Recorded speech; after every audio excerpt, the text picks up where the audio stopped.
Magandang araw sa ating lahat mga boxing fans sa anumang panig ng mundo. Ang labanan o bakbakan na ating tatalakayin ngayon ay ang sa pagitan ni Isaac Dugbe kontra Nick Ball. Fight schedule Nobyembre 18 taong kasalukuyan. Doon giganapin ang bakbakan sa Manchester Arena, Manchester United Kingdom. Pagdating sa ranking po mga kaibigan, dito sa 4 major title belts, rank number 1 sa WBC itong si Nick Ball, rank number 2 itong si Dugbe. Rank number 5 sa IBF, Nick Ball, wala po si Dugbe. Ngunit dito sa WBO, rank number 6 si Nick Ball, rank number 7 si Dugbe. Kung inyo napapansin, dito sa ranking, mas nakakalamang si Nick Ball. Ngunit sa huling laban naman itong si Isaac Dugbe, isang world title bout na kung saan kapwa challenger si Dugbe at si Robsy Ramirez. Dahil pinaglalabanan nila ang W or bakanting titulo ng WBO. Natalo si Dugbe by unanimous decision doon mga kaibigan. So, yun po ang pagdating sa ranking. Kaya pala nasa mababa or mas mababa sa ranking sa WBO itong si Dugbe dahil kagagaling lamang sa talo na kung saan po isang world title bout ang namagitan ni Dugbe at Ramirez. Natural yan na pagka natalo ka sa isang world title bout bilang challenger, bababa ka sa ranking. Ganun pa man, napakaganda ng ipinakitang galawan itong si Dugbe po. Natatalo lamang siya sa pamamagitan po ng unanimous decision. Pero talagang maganda rin ang naging performance ni Dugbe. Yun nga lang, hindi naging sapat para masungkit niya ang panalo para paboran siya sa mga hurado. Maghahayag po tayo ng sarili nating fight prediction and analysis. Pero bago natin yan simulan, shout out po muna sa nag-request para gawa natin ang video ang bakbakan na ito. Shout out po kay Idol John Cortez. Mabuhay po kayo. Maraming salamat po sa walang sawang pagsuporta at pagsubaybay dito sa ating munting channel. Shout out din po sa isa sa ating inidolo pagdating po sa boxing na si Idol Lito Dante. Sana magtagumpay ka po, Idol, sa nalalapit mong laban. Oo, kayang-kaya natin yan. Pinoy tayo. Shout out din sa isa sa masugi din natin taga-subaybay na si Lone Ranger Lloyd. Lods, pasensya ka na hindi ko po nagawa ng video ang bakbakan na iyong inirequest. Lagi po akong nagagahol sa oras. Lods, pwedeng mag-request naman ako sa iyo na kung saan sana 1 week before the fight i-request po yung nais mong laban na gawa natin ng video. At nang sa ganon, masuri ko pa po yung maglalaban at magkaroon ako ng mahaba-habang oras para makagawa ako ng video sa iyong magiging request. Lods, maraming salamat po sa pangunawa. Para naman sa mga boxing fans na bago pa po lamang napadpa dito sa ating munting channel, inanyahan ko po kayo na sana supportan po niyo sa pamamagitan naman po ng pag-subscribe, pag-like, and pag-share. Maraming salamat po. Mga kaibigan, alamin muna natin kung sino ang liyamado, saan naging liyamado ang magkabilang panig. Dahil kung inyong napapansin, sa ranking lamang po si Nick Ball. Ngayon, alamin na natin ang lahat-lahat sa magkabilang panig. At unahin natin ang sa panig nitong si Nick Ball. Itong si Nick Ball po, bago pumasok as a professional boxer, lumaban din po ito sa amateur na may record 25 wins with 2 losses lamang. Na kung saan may nabasa pa nga ako na may na-achieve ito na CYPS, the Junior Abas, and Gold in Tri-Nation. Yun yata ang na-achieve nito mga kaibigan sa amateur. Sa ngayon as a professional boxer, may impresibong kartada naman itong si Nick Ball na 18 wins with 11 wins coming by way of knockout. Walang talo, walang tabla. May edad na 26 anyos at ang height po nito ay 5 foot and 2 inches o 157 cm.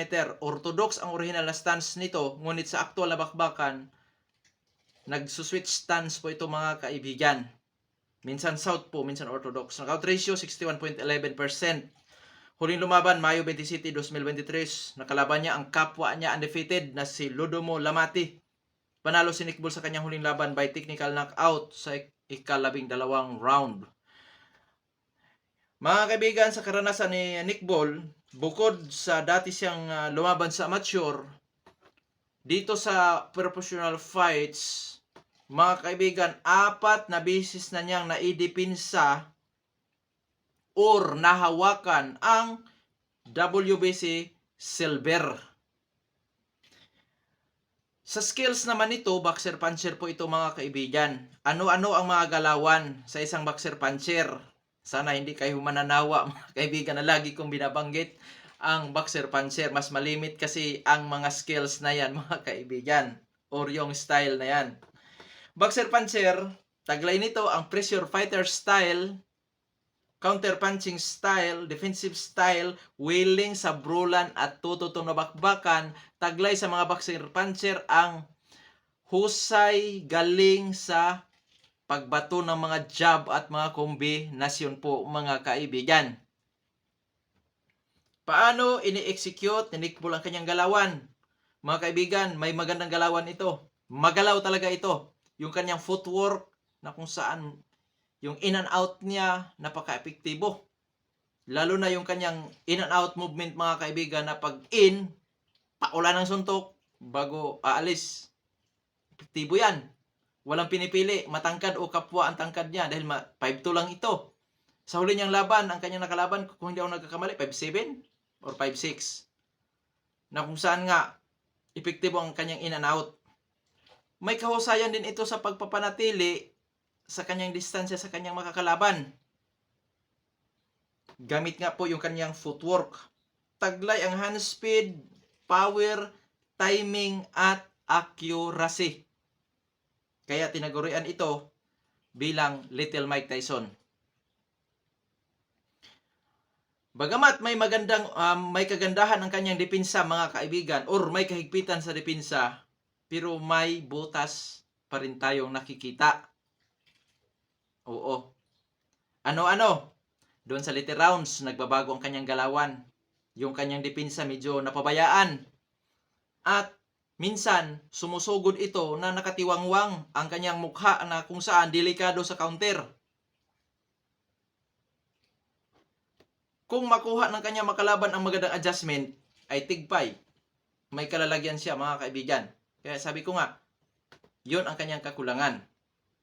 Pero mas nakakalamang ang husay niya sa depensa. Mas nakakalamang. Yun nga lang yung butas sa kanyang mga kaibigan. Na hindi rin naman natin malimit na kanyang nagawa yan na bukas palagi ang kanyang depensa. Sa madaling salita, hindi porket mahigpit sa depensa, hindi na marunong tamaan. Ganun lang yan mga kaibigan. Okay, dadako tayo kay Isaac Dugbe. Si Isaac Dugbe naman mga kaibigan ay dating world champion sa Super Bantamweight Division. Na kung saan po mga kaibigan, nung hindi pa nakasagupa nitong si Isaac Dugbe, ang bakiro ng Mexico na si Emmanuel Navarrete ay talagang namamayagpag itong si Isaac Dugbe. Pero nagbago ang lahat nung nakasagupa niya ang bakiro ng Mexico na si Emmanuel Navarrete, na kung saan nagpangabot sila sa Super Bantamweight Division. Natalo sa kaunang pagkakataon si Isaac Dugbe sa pamamagitan po ng unanimous decision. Nagkaroon ng rematch, durog na doon si Dugbe dahil tinikios siya ni Navarrete. Pagkatapos nun mga kaibigan, nagka-backfight itong si Isaac Dugbe at nakarecover. Kasabay na rin noon ang pagtaas niya ng timbang, pagpalit niya ng division, na kung saan dito na siya nangangampanya sa featherweight division. Nakasagupa pa nga ni Isaac Dugbe si Joet Gonzalez, na kung saan mga kaibigan, kilala ng mga Pinoyan si Joet Gonzalez. Si Joet Gonzalez, nakasagupa din ni Joet Gonzalez si Emmanuel Navarrete. Bagamat natalo si Joet Gonzalez, pero napahirapan naman niya si Navarrete. Nagkaharap si Isaac Dugbe at si Joet Gonzalez, tinalo din ni Isaac Dugbe si Joet Gonzalez mga kaibigan. Hindi basta-bastang kalaban si Joet Gonzalez, ang kung saan nga isa sa ating kababayan ang tinalo din niyan, si Gio Santissima. Oo, so medyo nagkaroon na ng sanga-sanga itong ating kwentuhan mga kaibigan. At na-maintain ni Dugbe yung kanyang magandang galawan, na-maintain niya yung kanyang pagkapanalo hanggang sa nagkaroon siya ng isang tsansa na naman para mapapalaban sa isang world title bout na kung saan paglalabanan nila ni Robsy Ramirez at Dugbe ang bakanting WBO. Kaso minala si Dugbe doon mga kaibigan, hindi naging sapat ang kanyang magandang galawan doon sa laban dahil pinaboran po ng mga hurado si Robsy Ramirez. Okay. Pagdating po sa kartada nitong si Dugbe, may impresibong kartada po ito na 24 wins with 15 wins coming by way of knockout, may 3 talo. Wala pang naitala-tabla. Sa kanyang 3 talo, isang beses lamang ito nakatikim ng technical knockout or knockout. Sa ngayon, may edad ito na 29 anyos at ang height po ay 5 foot and 4 inches. So mas matangkad si Dugbe kumpara dito kay Nick Ball. Pagdating sa stance, pareho. Sweet stance ang dalawang boxing hero. Pagdating sa knockout ratio, pareho rin po mga kaibigan. Pagdating sa activity, parehong aktibo ang dalawang boxing hero. Yun nga lang, magkaibang resulta sa kanilang mga naging huling laban. Dahil itong si Nick Ball ay kagagaling sa isang panalo, si Isaac Dugbe naman ay kagagaling sa isang pagkatalo. Pagdating sa karanasan po mga kaibigan, para sa akin, mas nakakalamang si Isaac Dugbe dito kay Nick Ball, lalo na sa uri ng kalaban. Sa skills, parehong boxer-puncher. Ito si Isaac Dugbe, bilang isang boxer-puncher, pwede siyang maging pressure fighter style, defensive style, may counter-punching ability, willing sa brulan o tututo na bakbakan, may pagka-agresibo rin ito once na makapabor, taglay ang power, timing, at accuracy.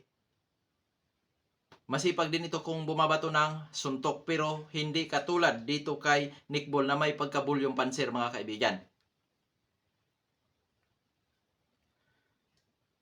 Pagdating naman sa depensa nitong si Isaac Dugbe, veterans moves na ito mga kaibigan. Okay, sa execution sa kanilang galawan. Si Dugbe, malumanay lamang kung gumalaw. Kumbaga mga kaibigan, mabagal. Itong si Nick Ball kangkarot, maliksi kung kumilos. Oo, maliksi ito. So, lamang sa speed si Nick Ball, mga kaibigan. At sa paramihan ng suntok, lamang pa rin si Nick Ball dahil mas marami siya kung bumabato ng suntok. Pero ito namang si Isaac Dugbe, bagamat timing lamang ito kung bumabato ng suntok, pero accurate naman. Kaya mga kaibigan, peerless ang ating magiging prediction dito. Unahin natin ang ating fight analysis bago ang ating peerless prediction. Dito mga kaibigan, kung sa knockoutan tayo, early rounds, delikado si Isaac Dugbe. Early rounds hanggang early second half, delikado si Dugbe. Dahil lamang si Nick Ball sa hand speed, so posibleng siya ang unang makapagpatama. At mas marami kung bumabato ng suntok si Nick Ball, pwede makalamang sa patama. Pero doon na sa later rounds, kung saan nagbabago ang galawan ni Nick Ball, doon delikado si Nick Ball kay Dugbe. Na kung saan pwedeng makuha na ni Isaac Dugbe ang tamang adjustment sa pag-counter, at doon sa later rounds nagbabago ang galawan or napabayaan ni Nick Ball ang kanyang depensa. Tandaan natin na consistent ang galawan ni Isaac Dugbe mula early rounds hanggang 12 rounds. Kaya delikado din sa later rounds na ma-knockout, or delikado din na mas mangingibabaw ang karanasan ni Dugbe. Delikado rin na kahit sabihin natin mas marami kung bumatos ng suntok si Nick Ball, pero yung timing at accuracy makuha naman ni Dugbe. Kahit pa isa-isang tama lang yan, pero iindahin naman ni Nick Ball, delikado din. So delikado din na may domina din, may posibilidad din na may domina ni Isaac Dugbe ang buong laban po mga kaibigan. Kaya Fearless prediction talaga ang aking ihahayag dahil hindi kagulat-gulat kung manalo si Nick Ball maging itong si Zach Dugbe. Mahalagang laban ito sa magkabilang panig. Bakit? Si Nick Ball iniingatan ang kanyang malinis na kartada. Si Dugbe naman kailangan niyang makabawi mula sa pagkatalo. So, mga kaibigan, fearless po talaga ating magiging prediction. Ibig sabihin lang noon, parehong may malaking tsansa sa panalo ang dalawang boksingirong ito. Kung sa comparison tayo, 50-50 ang magkabilang panig. Kaya naman, fearless prediction ko dyan mga kaibigan, Nick Ball by technical knockout sa early rounds at kumawi sa puntusan, para sa akin Nick Ball pa rin dahil lamang sa speed, pwedeng maidomina niya ang laban. Sa panig naman itong si Isaac Dugbe, gamit ang kanyang karanasan, gamit ang kanyang power, timing at accuracy, pwede rin niyang masagasaan itong si Nick Ball sa buong laban mula early rounds hanggang 12 rounds na kung saan doon delikado si Nick Ball. Sa later rounds baka masingitan or doon makakuha ng magandang timing itong si Zach Dugbe para makuha ang panalo by knockout. Dahil kinakailangan din ni Dugbe i-knockout si Nick Ball dahil doon gaganapin ang bakbakan sa Manchester na kung saan tagaroon din itong si Nick Ball. Kumbaga dayo dito si Zach Dugbe mga kaibigan. Kaya fearless po talaga ang aking naihahayag na prediction na kung saan pumanig ako kay Nick Ball mga kaibigan. Hanggang dito na lamang. Ito po Sports PH. Maraming salamat po.